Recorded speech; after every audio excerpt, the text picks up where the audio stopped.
Circulation સક્રિય હોવાની જાણકારી પણ હવામાન વિભાગે આપી। આગામી 7 દિવસ સામાન્ય વરસાદની આગાહી છે।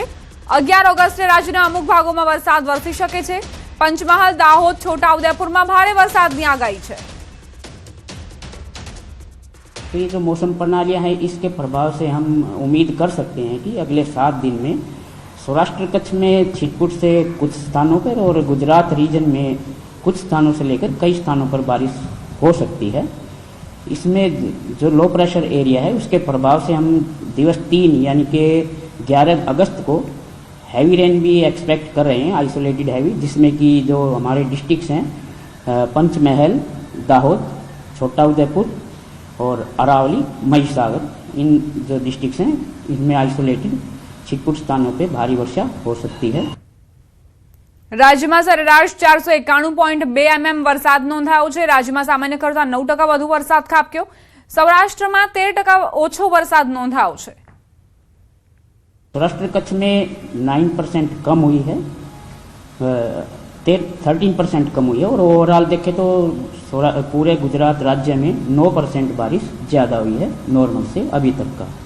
और अगर अगस्त की बात करें तो अगस्त में सौराष्ट्र कच्छ में भी लगभग 41% ज़्यादा हुई है बारिश। ऑगस्ट में वरसाद अंगे अंबालालनी आगाही। साइक्लोनिक सर्क्युलेशन सक्रिय है। गुजरातना भागों वरसादनी शक्यता रहेशे। 9 અને 10 ઓગસ્ટે सामान्य वरसाद वरसी शके छे। दक्षिण और उत्तर गुजरात में वरसादनी संभावना। दक्षिण सौराष्ट्र में पण वरसाद पड़ी शके छे। 10 અને 11 ઓગસ્ટે पूर्व भागों में वरसादी झापटानी शक्यता। 9 થી 12 ઓગસ્ટે राज्यना કેટલાક ભાગોમાં વરસાદી ઝાપટા રહેશે। જન્માષ્ટમી આસપાસ વરસાદી ઝાપટા રહેશે।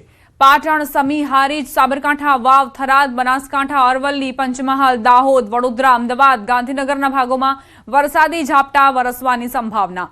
દક્ષિણ ગુજરાત, દક્ષિણ સૌરાષ્ટ્રમાં પણ વરસાદની શક્યતા છે। ગુજરાતમાં સરેરાશ સામાન્ય કરતા વધારે વરસાદ નોંધાયો છે, પરંતુ સૌરાષ્ટ્ર અને કચ્છની વાત કરીએ તો ત્યાં સામાન્ય કરતા ઓછો વરસાદ છે। ઓગસ્ટ મહિનામાં કેવો વરસાદ રહેશે તે જાણીશું। આપણી સાથે છે હવામાન નિષ્ણાંત અંબાલાલ પટેલ। કાકા, ઓગસ્ટ મહિનામાં હવે કેવો વરસાદ રહેશે? ઓગસ્ટ મહિનામાં વરસાદ અંગે જોવા જઈએ તો લગભગ ઉત્તર ગુજરાત તેમજ પાટણ, સમી, હારીજના ભાગો, બનાસકાંઠાના ભાગો, વાવ, થરાદના ભાગો અને સાબરકાંઠા અને અરવલ્લીના ભાગોમાં મુખ્યત્વે વરસાદ રહેવાની શક્યતા રહેશે। કારણ કે લો પ્રેશર એક બન્યું છે ઝારખંડ આજુબાજુમાં, તેની અસર ઉત્તર પૂર્વીય ભારતના ભાગોમાં થવાની શક્યતા રહેશે। અને તારીખ 12 સુધીમાં મધ્ય ગુજરાતના ભાગોમાં, અમદાવાદ, ગાંધીનગરના ભાગો અને વડોદરાના ભાગોમાં વરસાદની શક્યતા રહેશે। સુરત વગેરે ભાગોમાં અને દક્ષિણ સૌરાષ્ટ્રના ભાગોમાં વરસાદ ઝાપટા પડવાની શક્યતા રહેશે। એટલે હવે કચ્છના ભાગોમાં અને સૌરાષ્ટ્રના કેટલા ભાગોમાં ઝાપટાની શક્યતા રહેશે। અતિ ભારે વરસાદની શક્યતા હમણાં નથી। તો કાકા, કેટલા સમય એવું બનશે કે ઓગસ્ટના એન્ડ સુધીમાં સારો વરસાદ રહેશે કે પછી વરસાદી ઝાપટા જ રહેશે? તારીખ 17, 18, 19માં મઘા નક્ષત્રમાં વરસાદી ઝાપટા પડવાની શક્યતા રહેશે અને લગભગ ત્યારબાદ તારીખ 23 સપ્ટેમ્બર પછી વર્ષા ઋતુ પૂરી થઈને શરદ ઋતુ બેસશે। શરદ ઋતુમાં વરસાદ લગભગ વરસાદનું શક્યતા ઘણી ઓછી હોય છે। જ્યાં ડુંગર આકારનો વરસાદ ચડે ત્યાં પડતો હોય છે, એટલે પર્વત આકારનો મેઘ જ્યાં ચડે ત્યાં પડવાની શક્યતા રહેશે। પણ 23 સપ્ટેમ્બર બાદ સૌરાષ્ટ્રના ભાગોમાં પણ સારા વરસાદ ઝાપટા પડવાની શક્યતા રહેશે। દક્ષિણ ગુજરાતના ભાગોમાં પણ સારા વરસાદ ઝાપટા પડવાની શક્યતા રહેશે અને ગુજરાતના ભિન્ન ભિન્ન ભાગમાં પણ સારા વરસાદ ઝાપટા પડવાની શક્યતા રહેશે। સૌરાષ્ટ્રમાં વરસાદ ઝાપટા પડવાની શક્યતા રહેશે, કચ્છના ભાગમાં વરસાદ ઝાપટા પડવાની શક્યતા રહેશે અને ગુજરાત સૌરાષ્ટ્રના ભાગોમાં વરસાદ ઝાપટા પડવાની શક્યતા રહેશે। પરંતુ આ વરસાદી ઝાપટામાં કંઈક અંશે પાકને જીવતદાન મળવાની શક્યતા રહેશે। મઘા નક્ષત્રનો આ વરસાદ સારો હોવાની શક્યતા રહેશે। એટલે ઓગસ્ટમાં એકંદરે વરસાદનું પ્રમાણ કંઈક ઓછું આવ્યું તેવું જણાય છે। પરંતુ આ 23 સપ્ટેમ્બર બાદ ક્યાંક એકાએક ભારે વરસાદી ઝાપટા પડી પણ શકે। જી, તો અત્યારે કોઈ મજબૂત સિસ્ટમ બનવાની શક્યતાઓ છે કે હવે કોઈ મજબૂત સિસ્ટમ છે તે 12 સપ્ટેમ્બર સુધી તો જોવા નથી મળી રહી?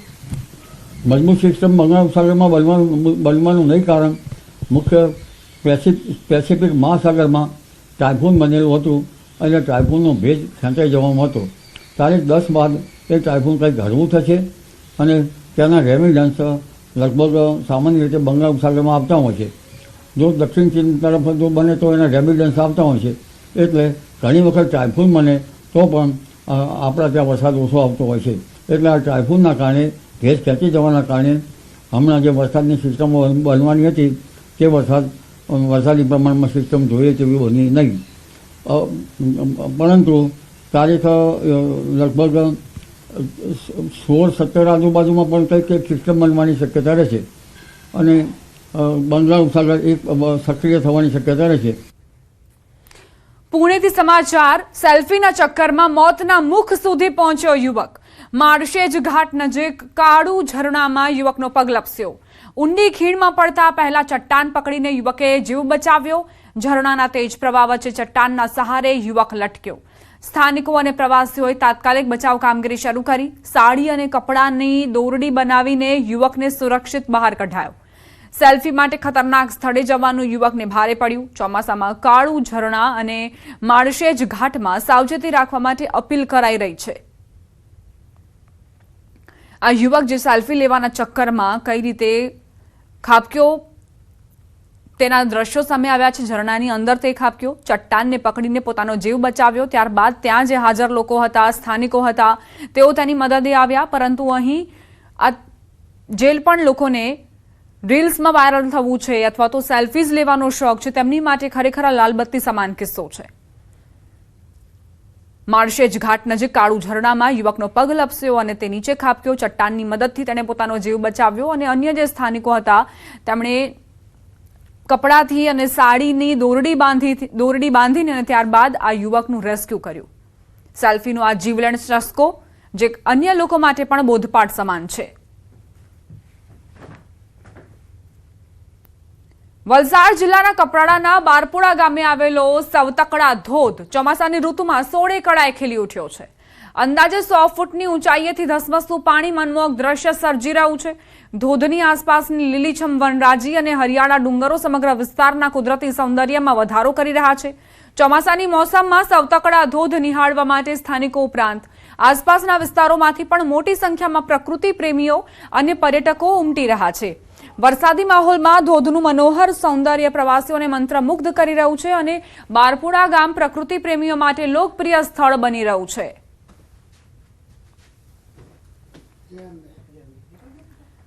આ તરફ વલસાડ જિલ્લાના છેવાડે આવેલો આદિવાસી વિસ્તાર ધરમપુર અને કપરાડામાં પણ પ્રકૃતિએ સોળ શણગાર સર્જ્યા હોય તેવા દ્રશ્યો સર્જાયા. ચોમાસામાં હરિયાળીથી છવાયેલા ડુંગરો, ગાઢ જંગલો અને ખડખડ વહેતા ઝરણા સમગ્ર વિસ્તારને સ્વર્ગ સમાન બનાવી રહ્યા છે. ધરમપુર નજીક બિલપુડીમાં આવેલો સોનારૂપા ધોધ સૌથી વધુ આકર્ષણનું કેન્દ્ર બન્યો છે. પહાડોની વચ્ચેથી ધસમસતું પાણી અને આસપાસની હરિયાળી પ્રવાસીઓને મંત્રમુગ્ધ કરી દે છે. અહીં આવતા પ્રવાસીઓ ધોધમાં સ્નાન કરીને અને પ્રકૃતિના ખોળામાં સમય વિતાવીને અનોખો આનંદ માણી રહ્યા છે.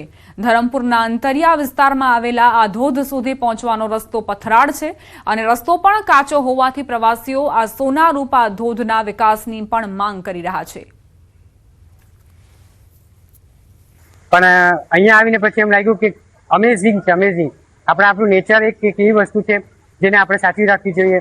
ને મારી આપણી સરકારને બી વિનંતી છે કે આ ડાંગ જિલ્લામાં જે આવા ઝરણા છે ચોમાસામાં ટુરિઝમમાં થોડું વિકસાવે, તો નાની નાની હોટલો કે જેથી આ લોકો રોજગાર પણ મળે.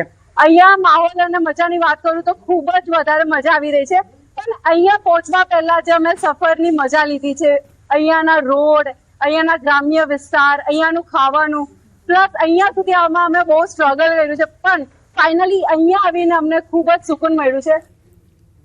હરિયાણાના ફરીદાબાદમાં સતત ભારે વરસાદના કારણે શહેરના અનેક વિસ્તારો પાણીમાં ગરકાવ થયા. તંત્રની પ્રી મોન્સૂન કામગીરીની પોલ ખોલી નાખી છે. અંડરપાસમાં પાણી ભરાઈ જતા એક સ્કોર્પિયો ગાડી સંપૂર્ણપણે ડૂબી ગઈ હતી, પરંતુ સદનસીબે ડ્રાઈવરે સમયસર બહાર નીકળીને પોતાની જિંદગી બચાવી લીધી. બાદમાં રેસ્ક્યુ ટીમની મદદથી ડૂબેલી ગાડીને સુરક્ષિત બહાર કાઢવામાં આવી હતી અને આ પ્રકારની ઘટનાઓ સ્માર્ટ સિટીના દાવાઓ સામે ગંભીર સવાલો ઉભા કરી રહી છે અને પ્રશાસન માટે મોટી ચિંતાનો વિષય પણ બની છે. હાલમાં તંત્ર સામે પાણીની યોગ્ય નિકાસ કરવાની અને નાગરિકોની સલામતી સુનિશ્ચિત કરવાની સૌથી મોટી પ્રાથમિકતા અને જવાબદારી સામે ઊભી છે. આગ્રામાં સતત વરસાદના કારણે બે માળની જર્જરિત ઇમારત ધરાશાયી થવાની ઘટનાનો લાઈવ વિડીયો સામે આવ્યો. આ ઘટના થાના છત્તા વિસ્તારના બેલનગંજની છે, જ્યાં ભારે વરસાદને લીધે ખાલી પડેલી જૂની ઇમારત અચાનક તૂટી પડી હતી. સદનસીબે ઇમારત પડતા પહેલા જ સ્થાનિક લોકોએ રસ્તા પરનો ટ્રાફિક રોકી દીધો હતો અને રાહદારીઓને સાવચેત કર્યા હતા. લોકોની સમય સૂચકતા અને સતર્કતાના કારણે સમયસર ટ્રાફિક અટકી ગયો, જેનાથી મોટો અકસ્માત ટળ્યો.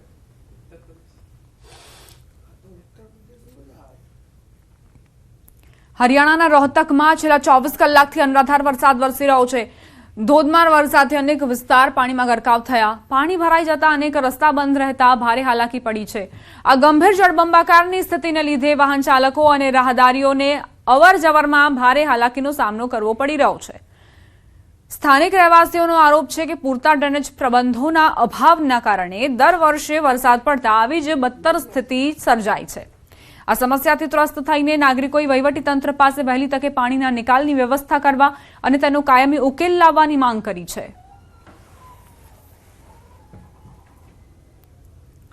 અન્ય સમાચારો પર નજર કરીએ. ભાવનગરથી સમાચાર. બુધેલ ગામે બે પક્ષો વચ્ચે અથડામણ. એક જ સમાજના બે લોકો વચ્ચે મારામારી થઈ. હથિયાર અને ધોકા વડે મારામારી થઈ. મારામારીનો લાઈવ વિડીયો સામે આવ્યો છે. મારામારીમાં 3 થી વધુ લોકો ઈજાગ્રસ્ત થયાના સમાચાર પ્રાપ્ત થયા છે. તમામને સારવાર માટે ખસેડવામાં આવ્યા. જૂથ અથડામણ ઘટનાને લઈને પોલીસ દ્વારા વધુ કાર્યવાહી હાથ ધરવામાં આવી છે. બુધેલ ગામે બે પક્ષ સામસામે આવી ગયા. બંને લોકો વચ્ચે મારામારીના સમાચાર પ્રાપ્ત થયા છે. એક જ સમાજના બે લોકો વચ્ચે મારામારી. સંવાદદાતા નીતિન જોડાઈ ગયા છે વધુ જાણકારી સાથે. નીતિન, ભાવનગરમાં મારામારીનો લાઈવ વિડીયો વાયરલ થઈ રહ્યો છે, શું વિગત?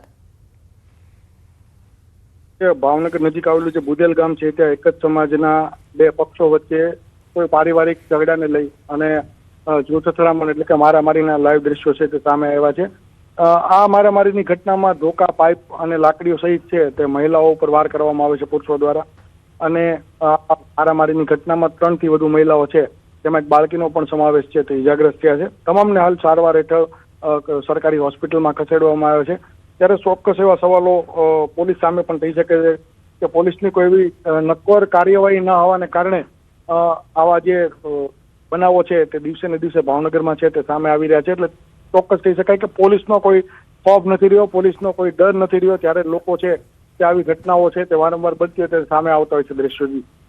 આભાર નીતિન, જાણકારી આપવા માટે.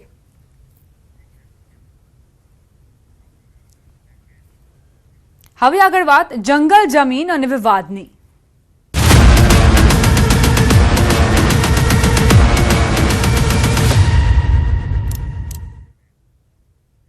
સુરત અને નર્મદાની સરહદની જમીનનો વિવાદ તેજ બન્યો છે.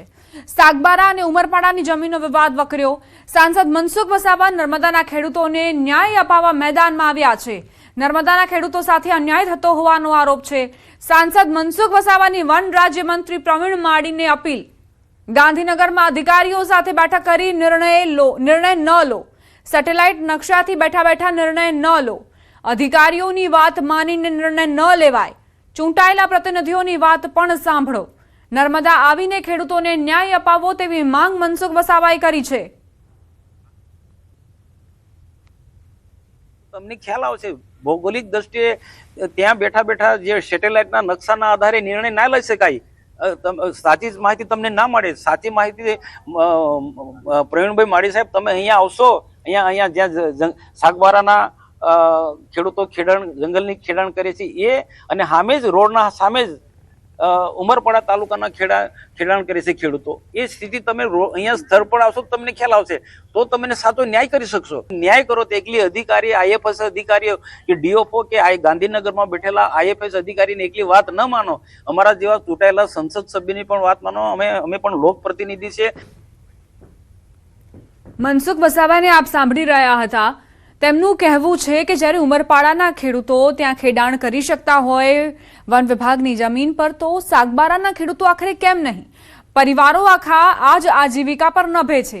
આજ તેમની રોજીરોટી માટેનું એકમાત્ર સાધન છે અને તેને હડપી લે વન વિભાગ અથવા તો તેની ઉપર ખેડાણ ન કરવા દે તો આ ખેડૂતોની આજીવિકા પર મોટો ફટકો છે. આ ગરીબ ખેડૂતો કેવી રીતે પોતાનું જે જીવન છે તે પસાર કરશે, જીવન નિર્વાહ કેવી રીતે કરશે? એક જ પ્રશ્ન છે કે જો ઉમરપાડામાં શક્ય હોય ખેડાણ તો સાગબારામાં કેમ નહીં? સાથે જ તેમણે માંગ કરી છે કે વન રાજ્યમંત્રી પ્રવીણ માળી ત્યાં આવે, સાગબારામાં જુએ કે આખરે શું સ્થિતિ છે, ઉમરપાડાના ખેડૂતોની શું સ્થિતિ છે, કારણ કે ત્યાં ખેડાણ સંભવ હોય તો સાગબારામાં પણ ખેડાણ સંભવ છે અને પરવાનગી મળવી જોઈએ જેથી ખેડૂતો ખેતી કરીને જીવન નિર્વાહ કરી શકે. મનસુખ વસાવા પોતે આગળ આવ્યા છે, સાંસદ છે, આ સિવાય દર્શના દેશમુખ તેઓ પણ ધારાસભ્ય તરીકે ખેડૂતોની વહારે આવ્યા છે.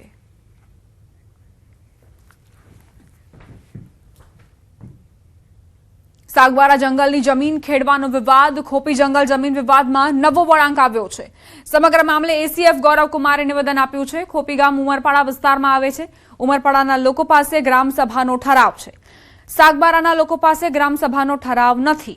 ઉમરપાડાની ગ્રામસભા ઠરાવ કરે તો અમે મંજૂરી આપી દઈશું, ગ્રામસભા લેખિતમાં મંજૂરી આપે તો અમે જમીન ખેડવા મંજૂરી આપીશું તેવું નિવેદન આપ્યું છે. ये बात सही है कि ये पहले राजपीपला डिवीजन में आता था, लेकिन अगर आप रेंज की बात करें, ये वड़पाड़ा रेंज लगती है, तो ये रेंज राजपीपला में भी यही रेंज थी, सूरत जिले में भी यही रेंज है. रेंज की बाउंड्रीज चेंज नहीं हुई है, रेंज की जो सरहद है वो चेंज नहीं हुए हैं और गांव भी चेंज नहीं हुए.